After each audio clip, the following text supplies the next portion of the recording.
What happens when a long-lost daughter reaches out, filled with anger and hurt? Join me on my journey of regret, redemption, and the hope for a second chance. A message from the past. I never expected to receive a message from someone I thought I had left behind. It was a Wednesday morning, the sun filtering through the curtains, and I was scrolling through Facebook, half awake, when I came across a notification. A 17-year-old girl named Emily had sent me a message. My heart sank as I read her words. "Hi, I'm the daughter you don't care about. I just wanted you to know that we are fine without you. You are a scumbag, and I hate knowing that I am even related to you. How can someone just leave a woman who loves them and a baby? Do you even have a heart? I hope you die."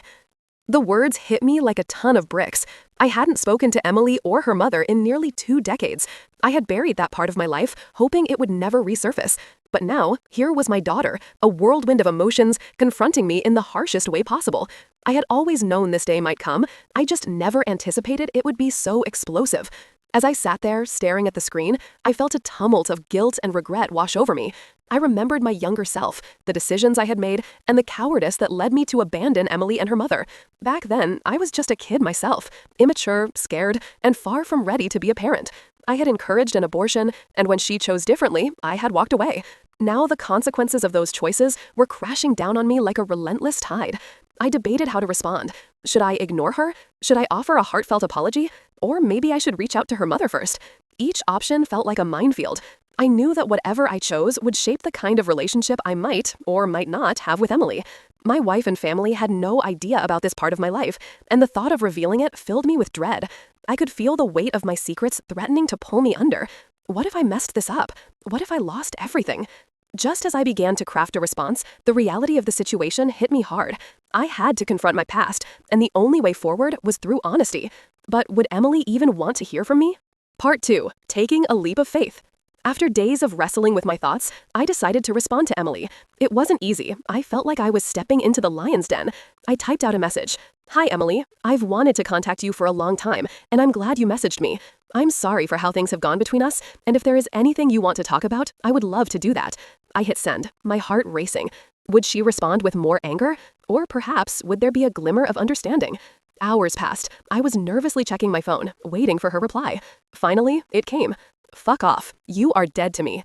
Ouch. I felt like I had been punched in the gut. I had hoped for a chance to bridge the gap, to explain myself, but instead, I was met with more hostility.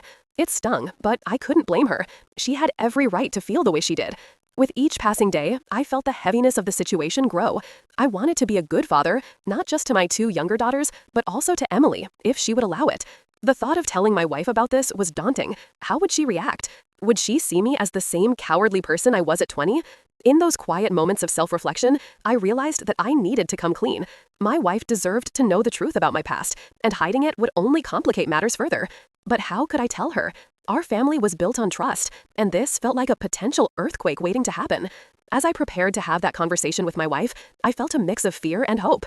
Maybe, just maybe, this would lead to a new chapter in my life, where I could mend fences, both with Emily and with myself. But first, I needed to take that leap of faith. Would I be able to face the music? Part 3. The conversation. It was a Saturday evening when I finally found the courage to bring it up with my wife. We were sitting on the couch, the kids asleep in their rooms, the soft glow of the lamp casting a warm light around us. I took a deep breath, my heart pounding. "Honey, there's something important I need to talk to you about. It's about my past." I watched as her expression shift from curiosity to concern. I laid it all out there, the relationship I had in my early 20s, the pregnancy, and my decision to walk away.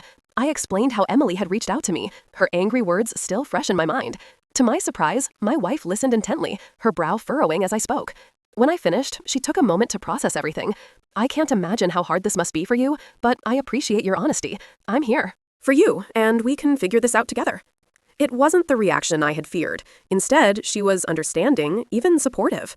We talked about how to approach Emily, about giving her space, while also keeping the door open for future communication.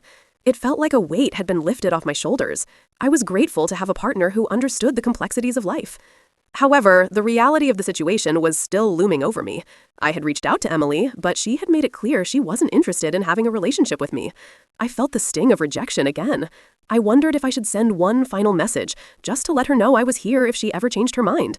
But what if she lashed out again? I had already been through so much. Still, I couldn't shake the feeling that I needed to at least try. Maybe a small part of her was willing to reach out in the future. With my wife's support, I decided to send a thoughtful message, one that wouldn't pressure her but would let her know my door was open. As I hit send, I could only hope that this wasn't the end of the road. Part 4. Closure and moving forward. Days turned into weeks, and I received a response from Emily. This time, her tone was calmer, but the message was still clear. She didn't want me in her life. I felt a sense of closure wash over me, albeit a painful one. I had tried, but it was evident that Emily had her own journey to navigate, and I needed to respect her wishes.